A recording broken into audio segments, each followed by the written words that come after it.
திருச்செங்கோடு அருகே குமரமங்கலம் கிராமத்தில் இயங்கி வரும் அரசு நடுநிலைப் பள்ளியில் ஆண்டு விழா ஒத்திகை நடைபெற்ற போது விஷப்பூச்சி நெற்றியில் கடித்து 3ஆம் வகுப்பு மாணவி உயிரிழந்தது தொடர்பாக போலீசார் விசாரித்து வருகின்றனர்.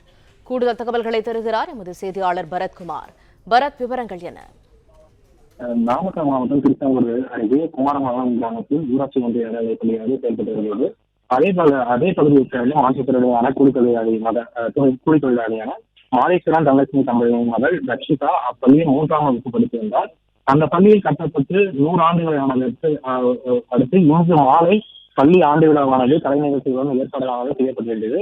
இதற்கான ஒத்திகை நிகழ்ச்சி நேற்று ஞாயிற்றுக்கிழமை காலை 11 மணி அளவில் நடைபெற்றது. மாணவி ரட்சிதாவும் அதில் பங்கேற்று நடனமாடி கொண்டிருந்தார்.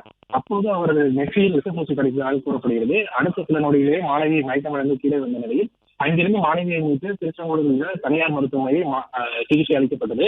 அதன் பிறகு மேல் சிகிச்சைக்காக நாமக்கல் அரசு மருத்துவக் கல்லூரி மருத்துவமனையில் மாணவி கொண்டு வரப்பட்டார். அங்கு அவருக்கு தீவிர சிகிச்சையாக அளிக்கப்பட்ட நிலையில் இன்று மதியம் மாணவி உயிரிழந்துள்ளார்.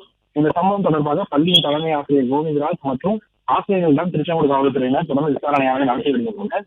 பள்ளி மாணவி உயிரிழந்ததை அடுத்து பள்ளி ஆண்டு விழாவானது தற்காலிகமாக தற்போது ரத்து செய்யப்பட்டுள்ளது.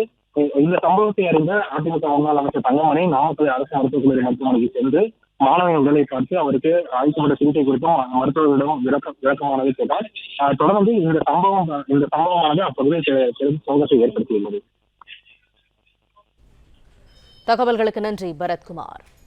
பிளே ஸ்டோர் மற்றும் ஆப் ஸ்டோரில் இருந்து பாலிமர் செயலியை QR கோடு மூலம் பதிவிறக்கம் செய்யுங்கள். செய்திகளை உடனுக்குடன் பெறுங்கள்.